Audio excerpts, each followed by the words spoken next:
Hello，大家好，欢迎再次来到我的频道，我将和大家一起来读中国简史。那么今天给大家带来的是第3节中国文明起源的世界因素。关于夏朝的出现，中国传统史书的解释是，本来原始部族的3个领袖尧舜禹之间一直都是高风亮节的禅让的，然而后来大禹产生了私心，改变了传位方式，传给了自己儿子。中国历史上第一个世袭王朝就这样出现了。当然，真实的历史绝不可能这样简单。上一章我们讲到，夏王朝出现在河南，是中国内部各文明中心之间交流的结果，而现代考古学的进展则证明，夏王朝的出现也有世界因素的刺激。那什么是世界因素的刺激呢？那就是青铜文明、小麦、牛和羊从中东传到中国，推动了中国历史早期王朝的出现和发展。前面说过，世界上最早的文明出现在中东，两河流域的苏美尔文明比夏朝要早。公元前3500年，苏美尔人就已经建立了发达的灌溉网，进入了文明时代。公元前3000年，苏美尔人已经建立城邦，从农村人变成了城里人，修建了巨大而精美的神庙，留下了众多精美的塑像，创立了成熟的历法，还用楔形文字记载了当时复杂的社会生活。而当时世界上其他地区的人还处于原始社会末期。那同样呢，青铜文明最早也产生在中东。中东早在公元前4000年就已经开始使用青铜器，人类学界已逐渐达成共识。大约5000年前，西亚和中亚部分地区已进入青铜时代，逐渐形成了青铜时代世界体系。欧洲与东亚都是这个体系的边缘地区。大约4000年前，东亚开始进入青铜时代世界体系。这一点在考古学上的证据是非常明显的。我们可以看到的是，已经挖出来的青铜器按时间顺序是先出现在中东，然后出现在新疆，又经过了新疆的绿洲，一点点向中国内陆传播，经过甘肃、黄河，传到了夏王朝的首都二里头。中国北方由西往东，这一连串在北疆的文化都有铜刀、铜制装饰品出土，其间有相当的一致性，时代大都在公元前2000年中早期。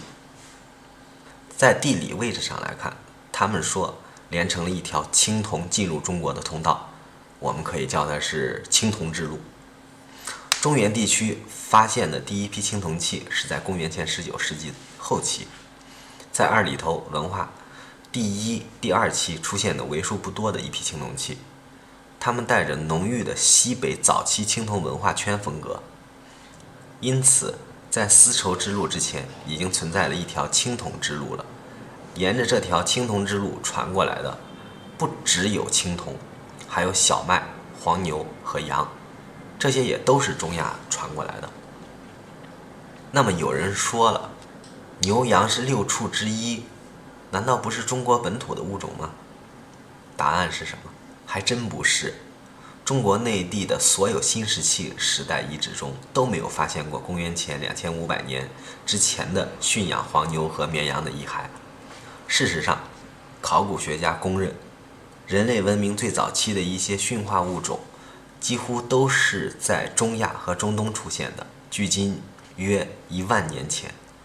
人类在中亚西部驯化了小麦，也差不多的同时，也就是公元前1万年前，人类在中东驯化了绵羊和山羊，距今8000年前，人类在中东一带驯化了黄牛。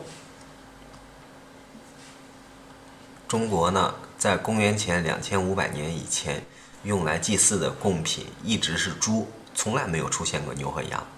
而到了商周时代，就普遍地改用了牛和羊了。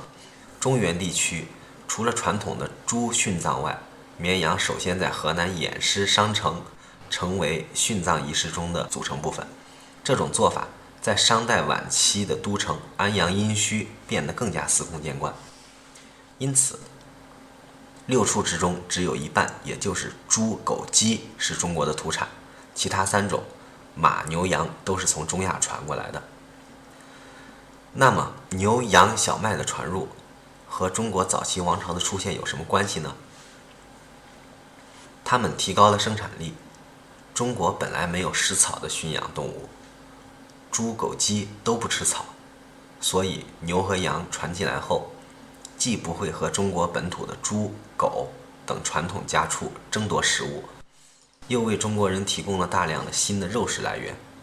小麦呢，是一种高产农作物，中原地区原本是种小米的，但夏代之后突然开始普遍种植小麦，因此这些外来物种的贡献，首先是提供了大量的食物，支持人口增长。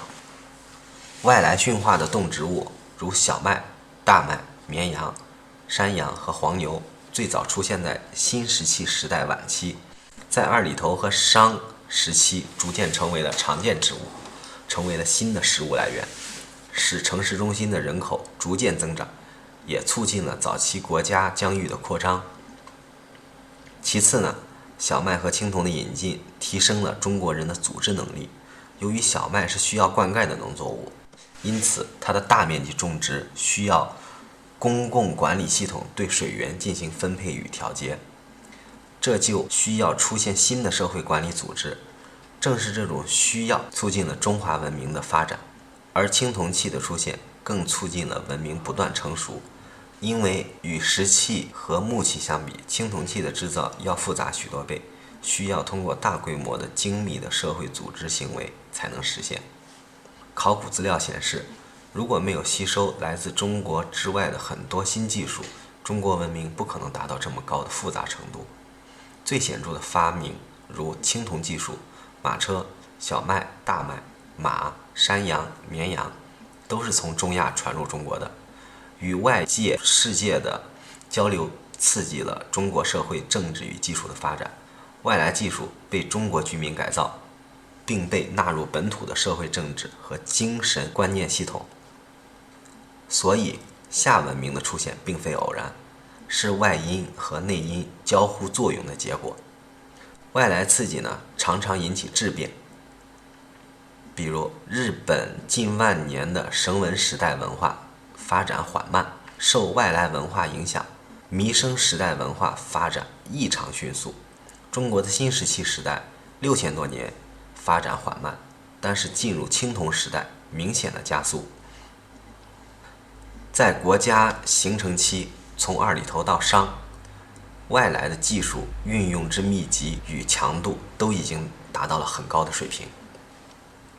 第3点，除了青铜、牛羊和小麦，中国文明中还有一些重要的东西来自中东，马和战车就是典型的例子。它们是商代传入中国的。公元前5000年左右，人类在中亚高原驯化了马。公元前3500年，两河流域的人又发明了轮子，这两者一结合，便诞生了战车。到公元前2000年左右，战车从最初的原始状态，再到最终定型的状态。在商代之前的遗址中，从来没有出现过战车，最早的战车出现在商代晚期，而且呢，一出土就已经非常的成熟。此外，中华文化还有很多因素可能是来自中东和中亚，比如中国的12生肖。其实不止中国有12生肖，埃及、印度和希腊都有，只不过呢，12种动物不完全一样。比如印度的12生肖用狮子代替了中国的老虎，其余的都一样。郭沫若先生认为，各民族的生肖都起源于巴比伦，是中亚地区居民模仿巴比伦黄道12宫而制定的。所以很久以来就有一种说法，叫做文明西来说。另外，商族人有可能是在夏代从中东来到中国，并且带来了天文学知识。苏联学者瓦西里耶夫在中国文明的起源问题中断言，有一个中东或者中亚的部族向东迁徙到黄河沿岸，才有了高度发达的殷商文明。第4点，那么中国文明到底是不是西来的呢？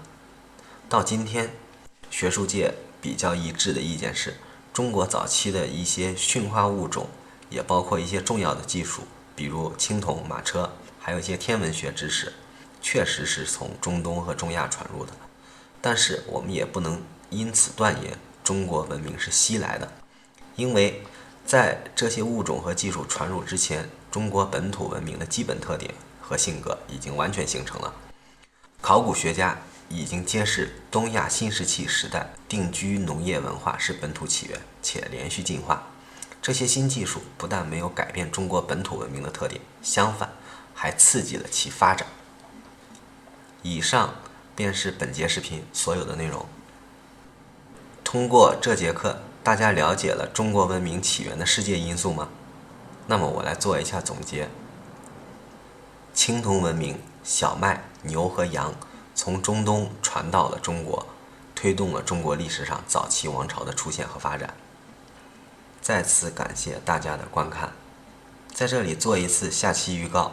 下一节我们将讲中国文明的基本性格。还没有订阅本频道的小伙伴，请点一下订阅，并且开启小铃铛，这样你就不会错过我的任何内容了。下期再见。